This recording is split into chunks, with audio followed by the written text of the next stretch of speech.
नमस्कार. उन्हाळा सुरू झाला आहे आणि दुपारच्या वेळी खूप कडक ऊन पडतं. तर दुपारच्या वेळी ना काहीतरी थंड खावंसं वाटलं, तर मग बनवली अशी होममेड लस्सी.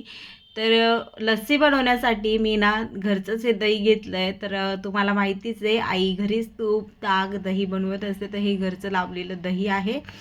ते दही सगळं मिक्सरच्या भांड्यामध्ये ओतून घेतलं आणि आता साखरेचं जे प्रमाण आहे लस्सीसाठी, ते आपल्या दह्याच्या आंबटपणावर ठरतं. जर दही खूप जास्त आंबट असेल तर साखर जास्त लागते. दही जर थोडंसं कमी आंबट असेल तर साखर कमी लागणार आहे. पण मी आधी 5 चमचे साखर टाकून बघितली. थोडीशी इलायची कुटून घेतली होती खलबत्त्यात, ती पण टाकली. आणि मिक्सरचं भांडं लावतच होते की आठवण आली की आपण याच्यात बर्फ टाकायचं विसरलो आहे. आता थंड प्यायचं म्हटल्यावर बर्फ तर लागणारच आहे. तर मी वाटतच बर्फ करायला ठेवला होता फ्रीजमध्ये. तर हा बर्फ पण आता तोडून मी मिक्सरच्या भांड्यामध्ये टाकते आणि हे सगळं जे आहे ते मी एकत्र मिक्सरला थोडंसं फिरवून घेते. आणि असा हा झटपट घरच्या घरी आपली लस्सी बनवून तयार होते.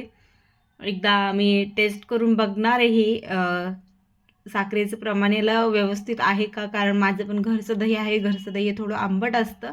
तर आंबट लागत होती मला थोडीशी लस्सी. तर अजून 2 चमचे इतकी मी साखर त्याच्यात घातली आणि परत एकदा मिक्स करून घेतलं. तुमच्याकडे असेल तर तुम्ही पिठी साखरेचा इथं वापर करा. अजूनच लवकर बनून रेडी होते ही लस्सी. जास्त फिरवायची गरज पडत नाही आपल्याला. आणि अशी ही झटपट माझी लस्सी बनवून तयार आहे. व्हिडिओ आवडल्यास व्हिडिओला लाईक करा, शेअर करा, चॅनलला सबस्क्राईब करा. चला, मी लस्सी एन्जॉय करते. आपण भेटूया पुढच्या